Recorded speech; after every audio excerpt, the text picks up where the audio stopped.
I'm a few days late. What's another couple of minutes? What's another 3 minutes? It's just still, still sand slipping through the hourglass of time before the inevitable descent into the void. Guys, I'm back. Don't worry. Inform your son he no longer needs to cry. Wipe the tears from his face. Smack him, roughly. Then give him a biscuit. Because your baby boy is back. Yes, indeed. Fucking long weekend. Twice the length of normal, although no time off. All workage. Pineapple event in Birmingham. Birmingham? In the Midlands area. Birmingham. There's not much to do when they all talk queer. Yeah, wedding fair, Birmingham, fine. I'm no expert on wedding fairs. This one seemed fine, though. People came there, were going to get married. 95% women. The lads, obviously, it was Saturday, This Barstool Sports has told us Saturdays are for the boys. What was fun, though, it was at the Custard Factory in Birmingham. Don't know if you've been there. Sorry that I didn't meet up with any of the Birmingham lobsters. There was no spare time, I'm afraid. But in the Custard Factory. Now, the Custard Factory is in the area called Digbeth. And in Digbeth now, there are clubs and street food things and activities. It's kind of like a theme park for people on first dates. It's got everything. Literally everything you could possibly want. Indoor crazy golf, ping pong tables, laser quest, VR, go-karting, street food, various different bars, nightclubs. It's a theme park for millennials on first dates. First, second and third dates. When you need the dates where you need an activity to fill the gaps because you've nothing really to say to each other, despite the fact that you're there to kind of learn everything about another person, yet all you can ask them is how long they've been on Tinder for. So it is useful to then have table tennis, so you can fucking thrash them at table tennis and really to assert dominance, even in the very beginnings of a potential relationship. I do think it's important. Fucking just absolutely just show no mercy, no thoughts about just trying to get a bit of back and forward, bit of banter, just no warm up either, just like, all right, well, straight to the game, normal rules, play at 15, you got to win by 2 points. Like, okay, yeah, I haven't really played before. Right, really? Oh, well, it's not going to go well for you, is it? And then just bosh! Fucking drive it home. And then after you've absolutely thrashed her 3-0, like she's not even scored a point, then you got the VR thing. I don't know, some sort of like shoot 'em up maybe. You're getting each other. Again, give her a good thrashing, onto the karting, thrasher. Then, then go to the street food, get her to pay, That's feminism, isn't it? They're wearing the trousers now, right, boys? Might as well get them to, 20s to 30s, girls are earning more than boys. Get them to pay. Anyway, this wedding fair. No, what was fun, in a way, about it is that it was next door. It was in the Custard Factory. It was next door to what used to be a club. I don't remember what it was called. It's now a clothing shop and a bar/restaurant. It's split into 2 bits.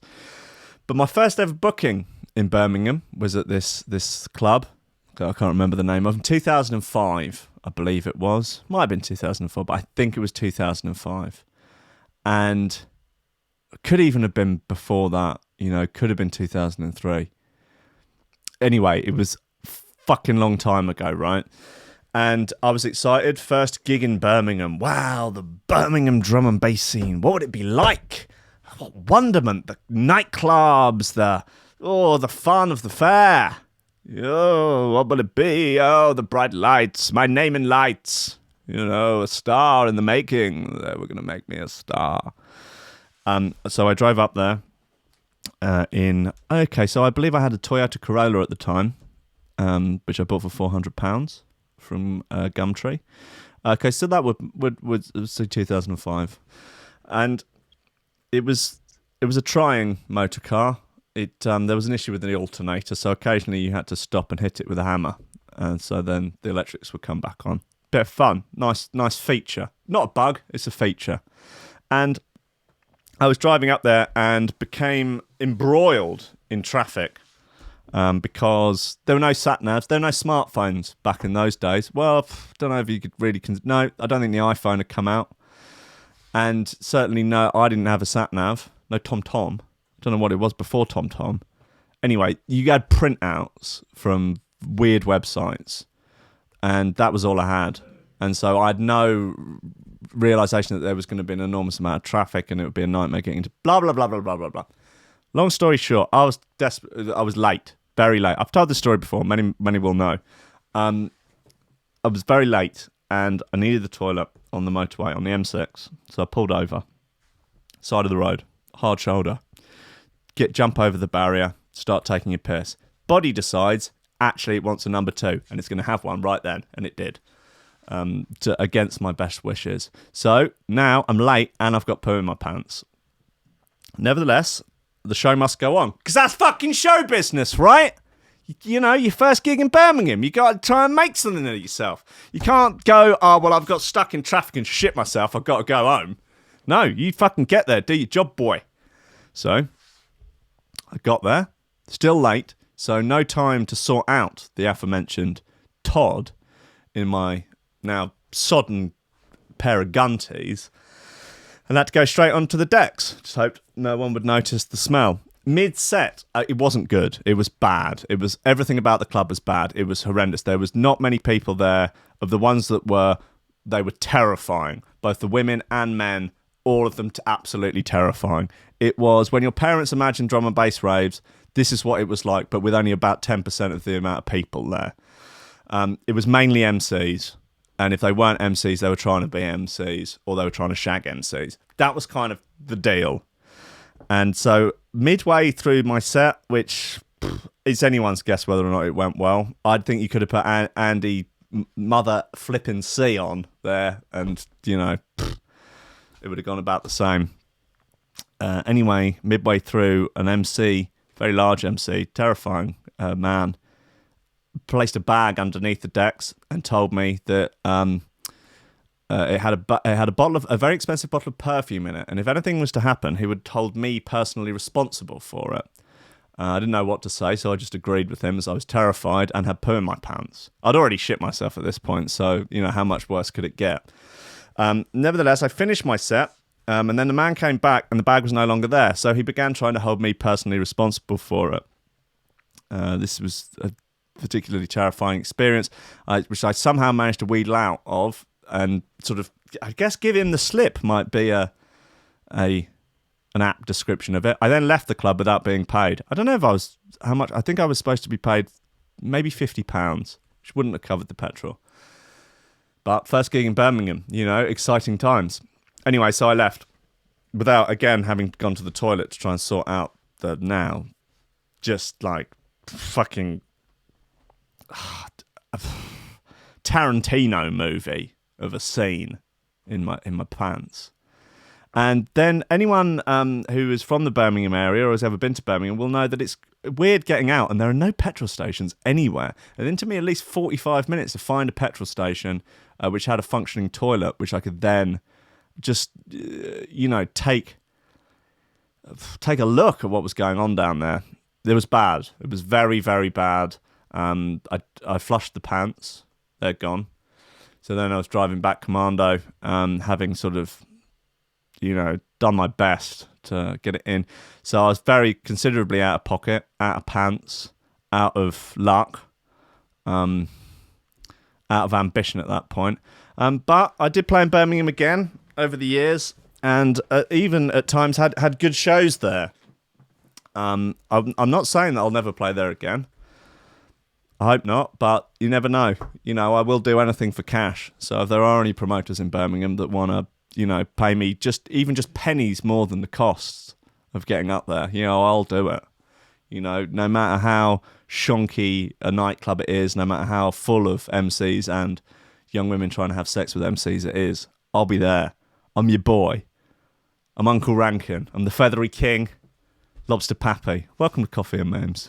Steady job and a couple extra potatoes. That's all I want. You're getting on. You're pushing 30, Slugger. It's time to think about getting some ambition. Oh, I always figured I'd live a little bit longer without it.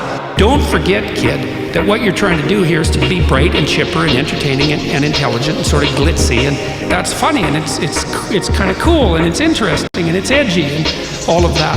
It puts that facade of momentary charisma on you, and if you don't play that out, you actually fail.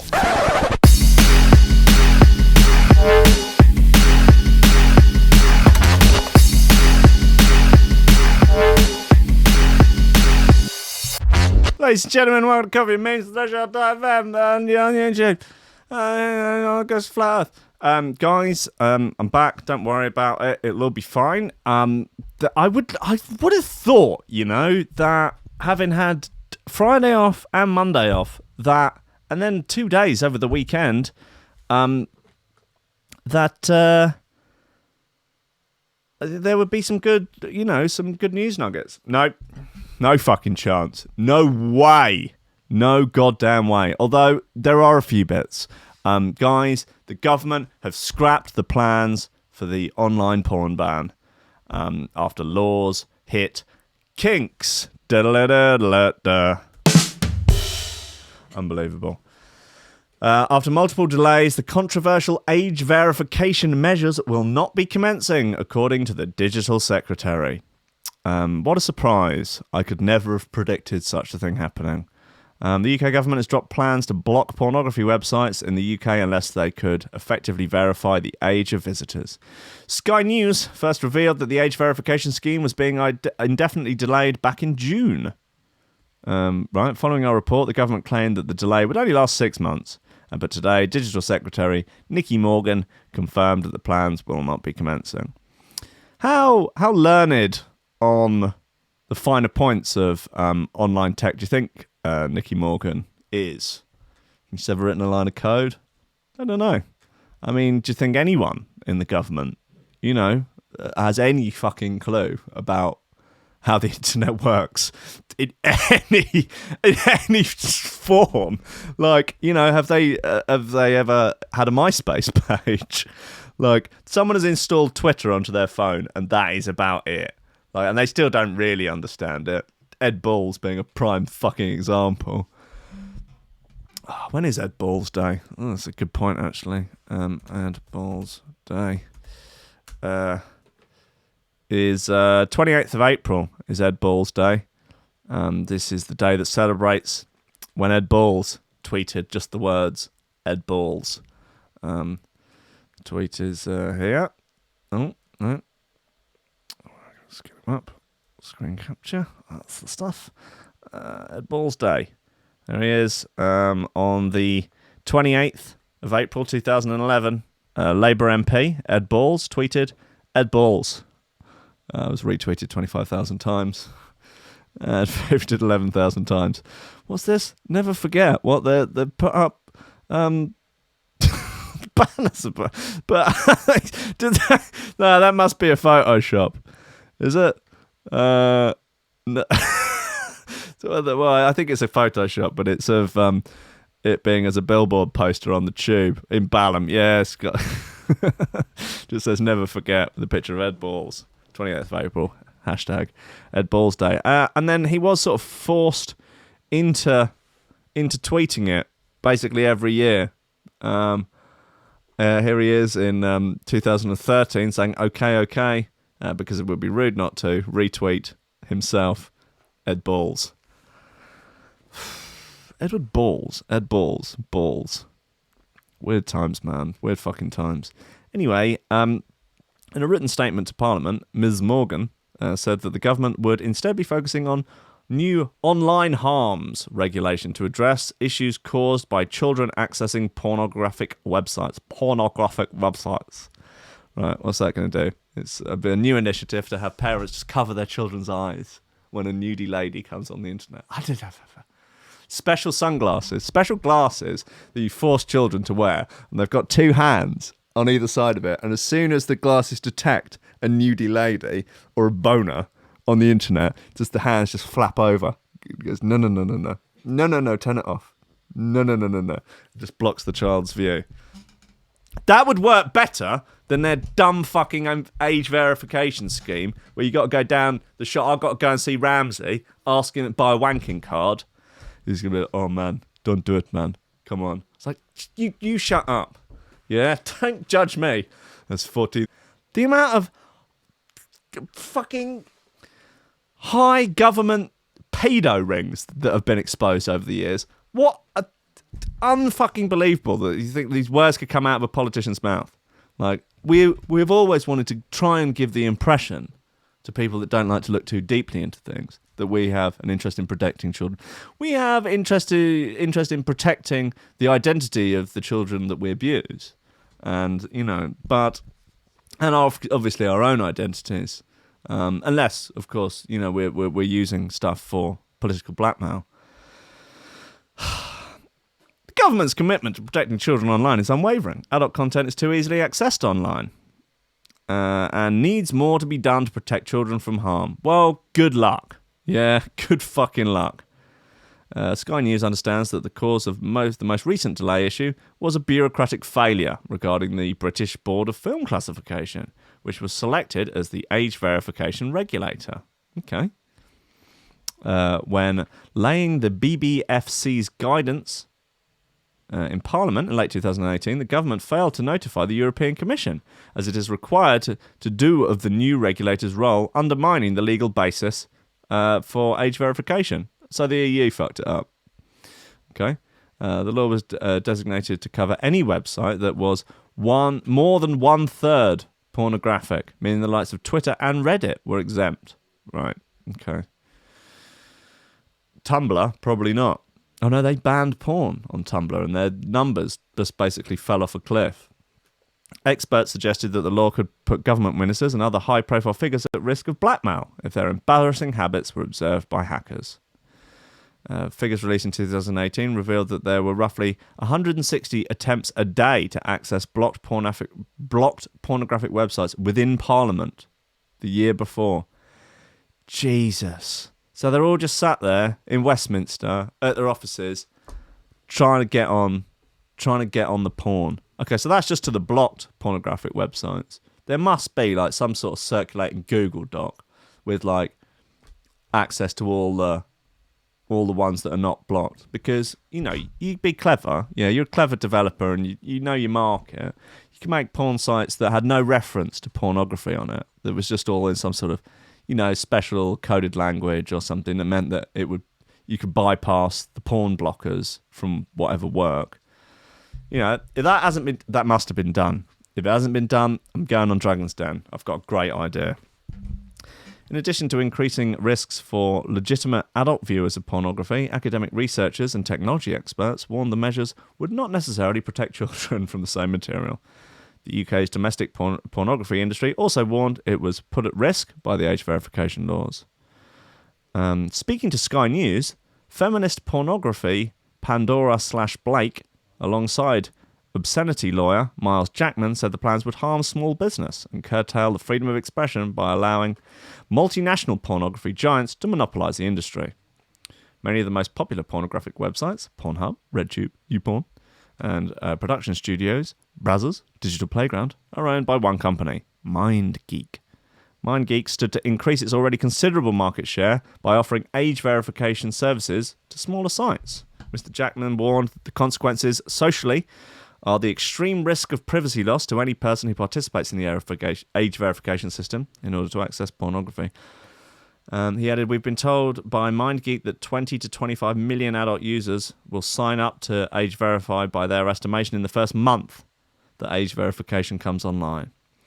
It's a lot of wankers, man. It's a lot of wankers. Wankers gonna wank, You're never gonna stop them. You can't. Look, religion has tried for thousands and thousands of years, and wanking is more prevalent than ever. If anything, it's just religion has encouraged the whacking. It's made whacking more desirable. You know, you make something taboo, you make it more desirable. Just whacking, man.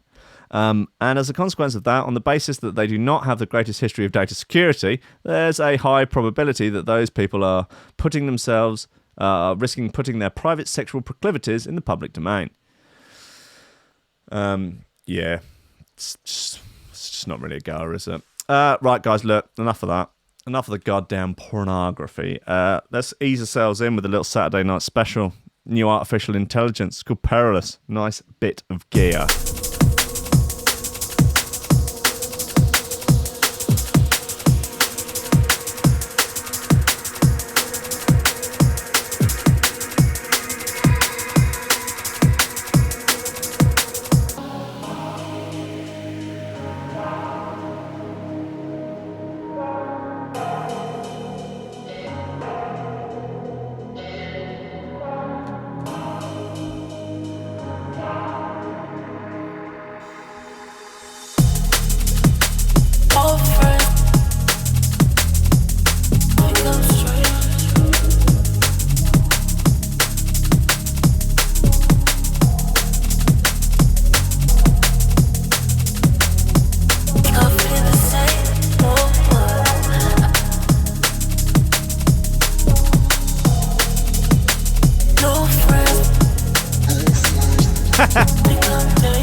Accidental coffee and memes inception. It's just a meme within a meme within a meme.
Lovely bit of gear. This is Perilous by Artificial Intelligence.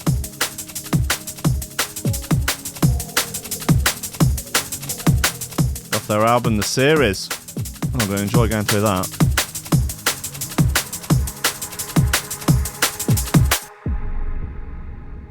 That's a classy intro. Intro? Outro. That's a classy outro.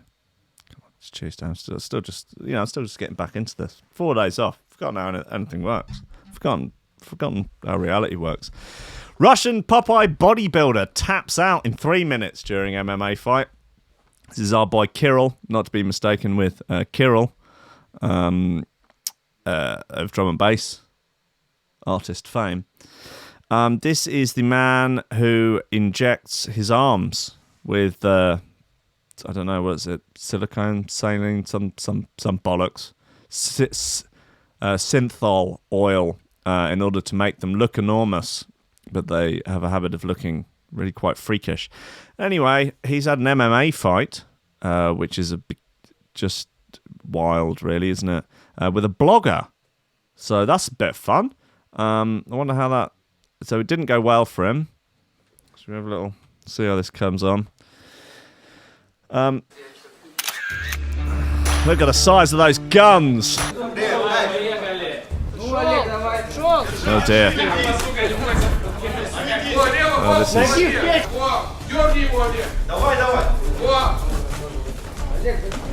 this is a low-level shambles. Oh dear. Oh gosh. Oh no. Oh, this is embarrassing.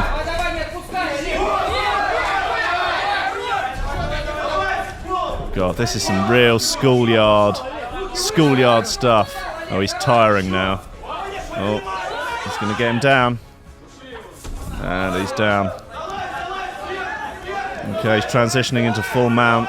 Okay, the blogger has got him. He's got the big Popeye boy down on his back, full mount, stretching him out.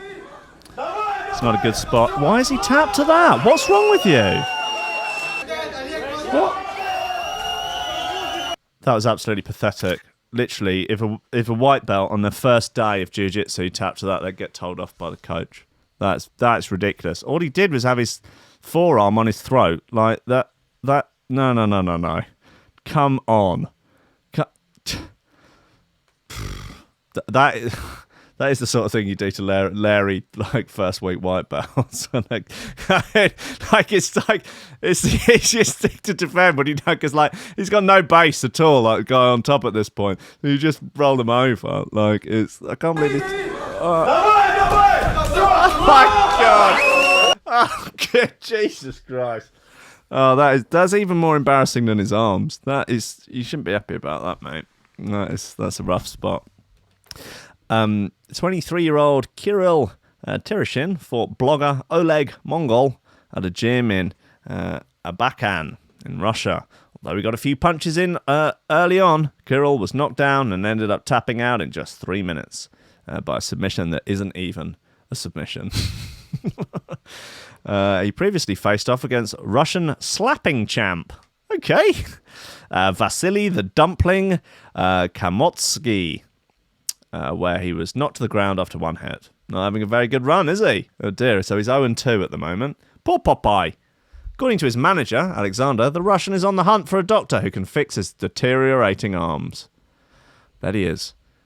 Kirill was recently warned by medics that he is at risk of losing his arms and started a crowdfunder to send him to Europe to see a specialist.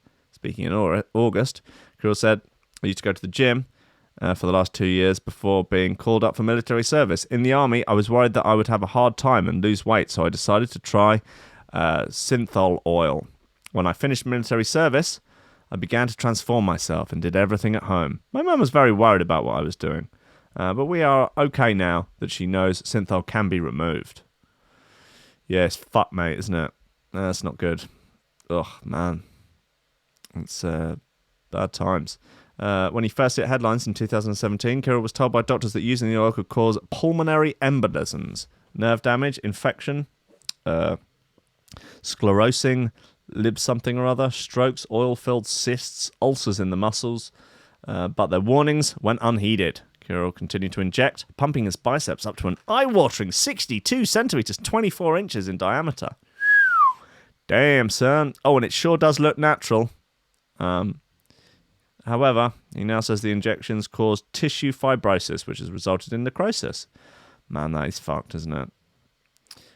He said, at the moment, my arms are in a bad state and are reddening. I've launched a crowdfunder to see a doctor in Europe for treatment that costs around 3 million rubles, 37 grand. Would love to go to the UK for it. The most important thing is the treatment is a success. Well, there's no link to the crowdfunder, so I guess he's on his own. So Lad Bible just, leaving him out in the wind, really. Leaving him out for his big old Popeye arms to just rot. God bless him. I hope he gets the help he needs. New breathalyzers show how stoned you are. Great. So I think these were reported on before when they were in a sort of, I guess, a beta stage. Hound Labs. It's got a little hound on it. It's got a little fucking narc hound. Little rat dog. It's fucking ratting on your breath. Not on, really. New breathalyzer has been invented that tests for the marijuana, and it's being called a game changer by experts. The new device is 1 billion times more sensitive than the ones that check for alcohol levels. Fucking hell. And have been welcomed by authorities in the States. Since marijuana is starting to be legalized recreationally, concerns have been raised about the risk of an increase in car accidents. But the new devices mean that it could be more likely to be legalized more widely after the tests from Hound Labs and Santec can tell whether someone's recently had THC, the main ingredient that affects you in cannabis. Speaking to the Philadelphia Inquirer, Christopher Lusner, head of the New Jersey State Association of Chiefs of Police, said that with alcohol, you have to have over 0.08% in your blood. There's the presumption that you're intoxicated. There hasn't been a blood test or a breath test that can determine if you're impaired by the marijuana. The new tests were developed by the University of California at Berkeley and San Francisco with the help of Mike Lynn, an experienced A&E physician from Oakland, and is also a reserve deputy sheriff. Blood tests can show up marijuana for up to a month ago, but the new tests can tell if someone has smoked or had an edible in the last few hours just from their breath. Interesting spelling of just there. Which will mean it's likely they could be used for roadside testing. Lynn said, it's about creating a balance of public safety and fairness. I've seen the tragedies resulting from impaired driving up close. I have a good idea how challenging it is at the roadside to know when someone smoked pot recently. But I believe if someone's not stoned, they shouldn't be arrested. The device can detect even very low amounts of THC and are much more sensitive than normal alcohol tests. The team has spent 5 years developing the device so it can tell the difference between recent consumption and weeks old. It's also now affordable for police and employers. Oh, great, for employers. The actual device is £5,000 and the single-use cartridges are 20 quid. Lynn added, employers have the same fundamental problems as law enforcement.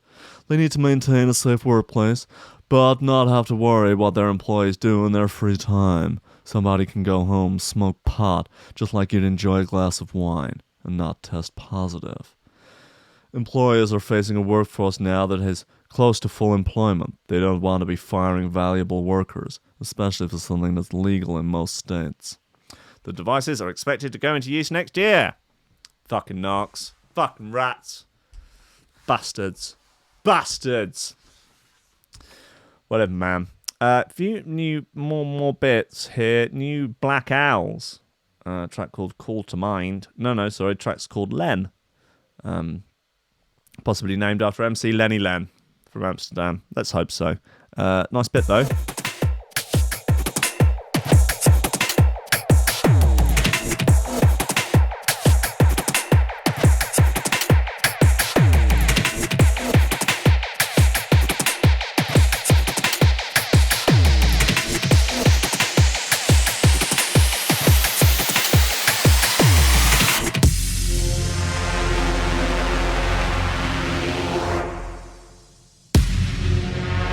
Yeah, Jesus, if they had one at Trickstar, they wouldn't have any DJs left.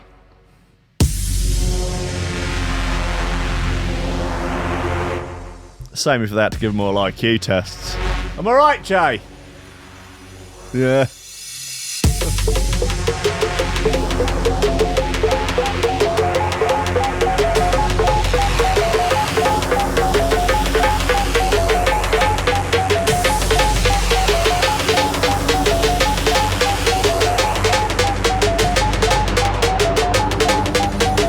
strange signal, there's an alien intelligence that knows all.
Firing shots at D's mixing. Outrageous. Behind the strange signal, there's an alien intelligence that knows all.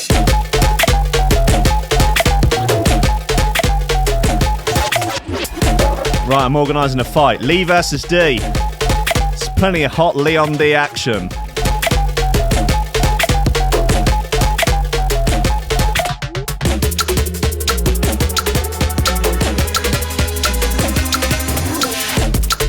I thought this one was a bit of fun. It's divided opinion in the chat. People are like, I want stuff that's different, but like not too fucking different.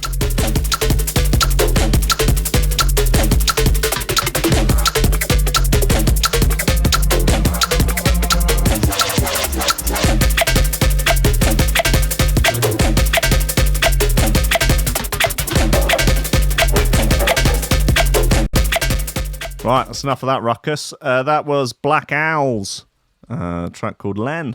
Well, L-E-N. It stands for Lewd Erections Nigel. Okay, Lewd Erect Nigel. Okay, God bless him. Man, this could be him. Man wants to track down Babe Station model so he can leave her thousands in his will. Or so he says. That's the carrot he's dangling, is it? To try and get her to probably come out hiding after he's been incessantly trying to track her down. Right, well, let's see. A man is hoping to track down a model he spoke to on Babe Station so he can leave her thousands in his inheritance.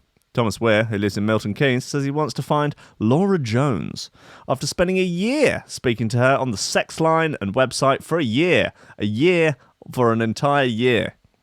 After spending a year speaking to her on the sex line and website for a year and finding her to be very funny and a lovely person. I'm sure she is. Speaking to Bristol Live, Thomas says that when he dies, there could be as much as 20 grand in his account. And there is no one he would rather it go to than the lovely Laura. He explained, my nephews and nieces all live abroad and are doing very well. Fuck them. I'll give it to a chat line operator. I have no children, and there is no one else I would like to leave the money to. I mean, forget leaving it to charity or anything like that. Why not leave it to the babes of Babe Station? Well, why not? The 50-year-old says he's worried he might not have long to live as he suffered with diabetes for years and was struck down with an MRSA infection. That's rough. He's also had the lower part of his right leg amputated and uses a wheelchair to get around. Do you think he's do you think if he finds her, he's like, look, just let us know your details and that. I'll stick you in the will. She's like, all right, here's the details. He's like, all right, you're in the will. Do you I've done you a favour. Do you think like you might see your way to just to make an old man very happy? Just ignore the gimpy leg. 20 grand. Come on, it's 20 grand in inheritance there. It's a nice little windfall. Come on. He told Bristol Live, I'm not a stalker or anything like that. Right, there's your first red flag, isn't it? I don't want to get in touch with her. That's not me. I think she'll spend the money wisely. She's such a lovely person. She's a loon. Very funny. Describing the model, Thomas said that she used to wear pigtails and told him she was 41. He doesn't know if Laura Jones is her real name or not. Guessing not. He said the model has links to an agency in Bristol, but he's unsure if she still lives or works in the area. Although Thomas is insistent that he'd like the cash to go to the model, he won't be able to do so until she's identified, because after his death, lawyers would need to contact the person to let them know. Hence, his plea to track her down. Graham Southorn, a legacy planner for Maplebrook Wills, told Bristol Live, for someone to receive inheritance, as much information as possible is required to identify the beneficiary. The executors of a will have to be able to find the intended beneficiary. They can be held personally liable if a claim is made. So they need enough information to do that. So Laura, if you're out there, now is the time to make yourself known. There he is. God bless him. It's Thomas Weir. Just wants the money to go to a good home. And what better home than the lovely Laura of Babe Station? I wonder how much he spent talking to her for a year. On the website, in the sex line for a year, speaking to her for a whole year. Spend a year speaking to her for a year. It's probably 20 grand. It'd be a lot more in inheritance if, he hadn't spoken to her for a whole year, for a year. I don't know, man. It's they use just really, really recycle. This is the bloody picture they use for all the porn ban articles. This is a disgrace. I recognise that bottom. I've seen it around. Talking to bottoms, Instagram influencer wants cut price bum lift reversed, saying it looks unnatural. Well, you can all be the judge. Think it looks fine, babe. She wasn't given a consultation by the Turkish clinic she visited. Looks fine. Don't worry about it. I think, just crack on. An Instagram influencer says she wants to get her butt lift reversed after having it done on the cheap when she was just a teenager. 24-year-old Sophie Elise from Oslo in Norway says she flew out to Turkey when she was 19 to get the cut price surgery. Cut price bargain basement surgery. What could go wrong? What could possibly go wrong? Now she says she regrets even going under the knife. Sophie claims the Turkish clinic did not even offer her a consultation before the surgery, and she is less than happy with the result. But there are some red flags or some sort of alarm bells when you go in there and go, I'm thinking about getting some butt lift, getting a butt lift. How much is it? I'm like, well, it's about £5,000. It's about 10% of the price it costs you to have it done in Norway. She's like, all right. Yeah, no, I'm keen. They're like, all right, well, the needle's already gone in with the anaesthetic. Oh, should we have a little chat about what? Comes out, giant ass. Writing on her blog, the YouTuber explained, I'm tired of having an ass, which doesn't look natural. Well, so am I. Mine is natural, so think about that. I didn't think about consistency and what I'd look like at 50 years old. Now that I'm older, I think in a completely different way, and the choices I make, whether physical or mental, should be ones I can live with forever. She says she now plans to jet out to Los Angeles to have the procedure reversed and get her natural bum back.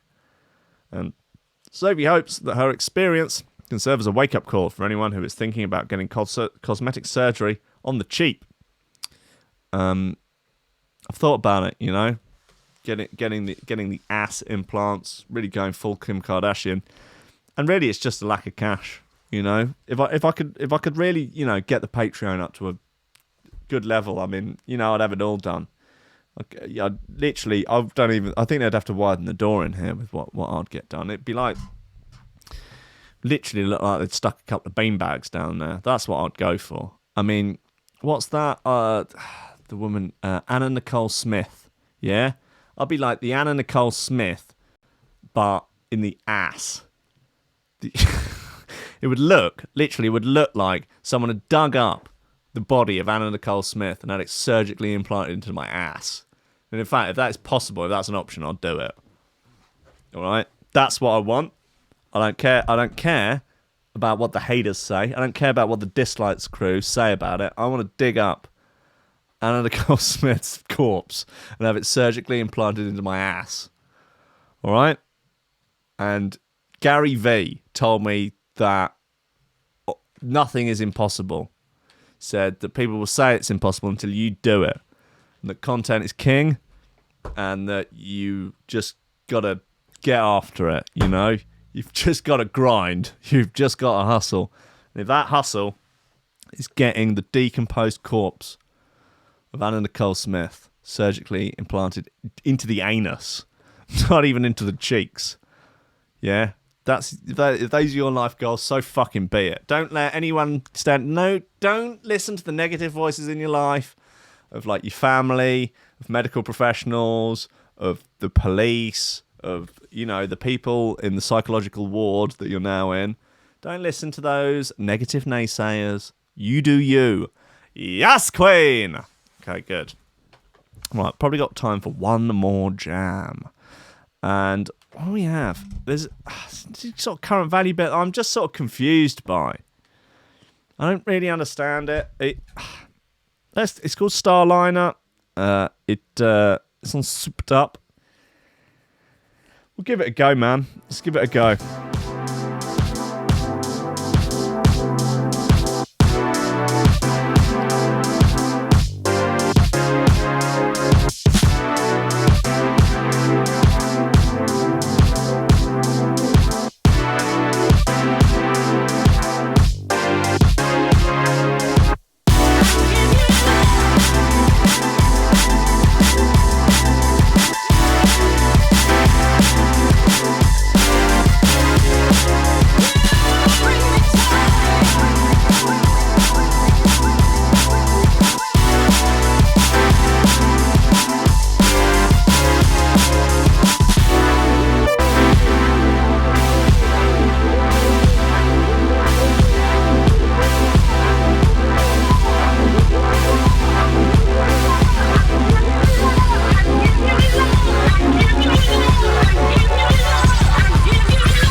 current value. It's called Starliner. I don't know what to make of it, man. It's right. Okay, well, I'm not happy about that outro. Not happy at all. Actually, that. Oh dear. Well, yes, no. I don't know. I've listened to it a few. I mean, it's a bit fun. I quite like it. I don't know. I just feel weird about it being current value.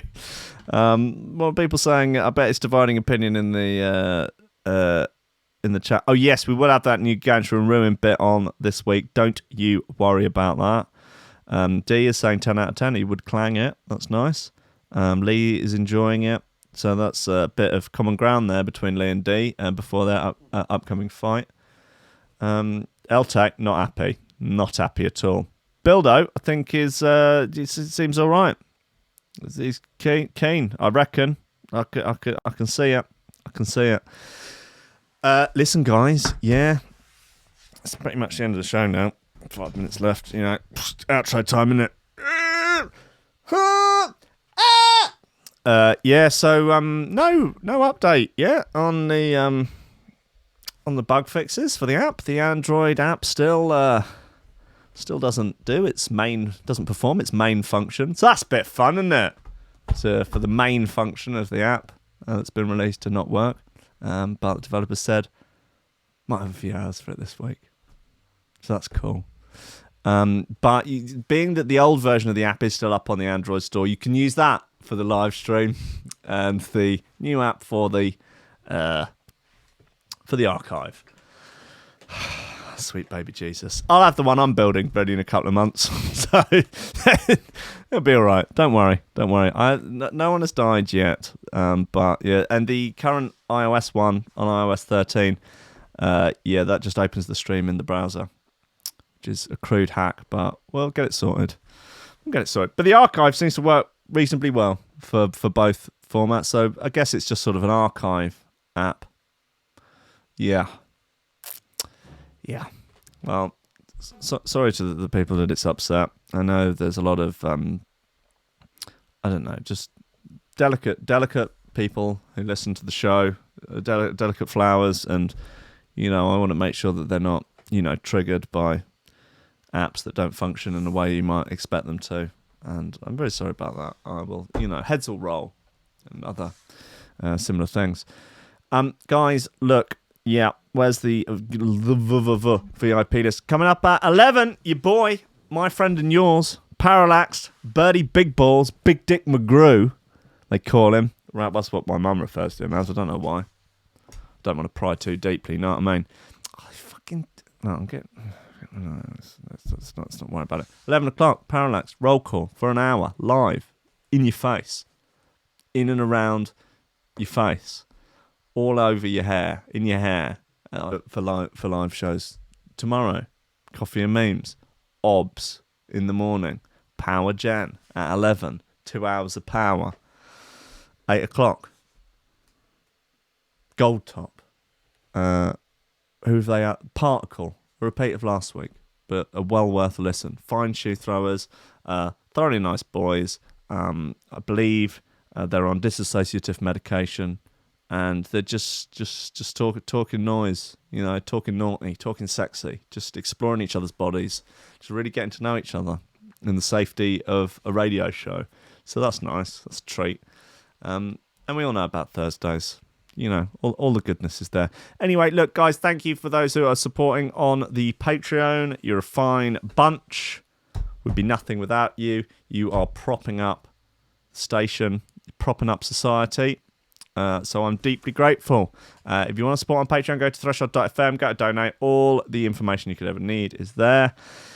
Get your name on the VIP list right out at the end of every show. Greg Cornford, Oliver Hooper, Tom Ryan, Reece Mosson, Squidgy Beats, Pauly Hutton, Ciarán R, Michael Kedzierski, Matty Tomkins, Dave Long, Joel Potter, Sam Howard, Tony J, Richard Patterson, Tom Camm, Stephen Harris, Matthieu Boulard, Jeroen Van Thunderbutt, Mike Pye, Lily Unsub, Richard Franks, Thomas Hall, Chode Ryder, John Finison, BDR Crew, Peter Blatchford, Austin Grief, Cooper, Gennady Lightfield, James Parry, Hendo Bartendo, Lady Squiffington, Liam the Man of Thunderwood, Dan fucking Morris, Guy With No STD, James MC, Josh Williams, Rob Pumphrey, Shibby T, Coco Shiva, Dan Elton, Taran Wilmore, Mr. Pope, Dark Progressive, Cytron, Sachi Superior, Tron Base, Kris Breaks, The Bill, Karissa Barthelson, Odin Bates, Lee Fuller, D, Daniel Genvy, Faxis, Matt Wright, Grant Sullivan, Tom Robertson, Dab Smasher, Connor Smythe, Kim and Kaiser, Chris Shaw, Cosmic Waff, Meat, Life, Nick Prop, Sean Simpson, Robin Card, Hugh Danner, Zara Hunt, The Hitch, Marcel, Tech, Willet, Ben Vogo, Den Tweed, Lupes, Salazar, Big Waj, My Hill, Mighty, Danny, Nick Fleming, Carl Lewis, Gordon and Liz, Carl Williams, Tom Skipper. Unfortunately, it's George DC, Anthony Sharp, Claudio Love, Schmear, Ben Edge, Dren Roche, Timid, John Forsyth, Anson, Pearson, Godlike, MC Hammer Daddy, Your Mum, Leonardo, Yves, and Big 8. Bunch of bad motherfuckers, if ever I did see a list of bad motherfuckers. Guys, enjoy Parallax Now on Threshold.fm. But I will see you tomorrow for more of this goddamn insanity. I'll do my best to not leave you for 4 days in a row again. I'll do my best. Guys, I love you. See you tomorrow.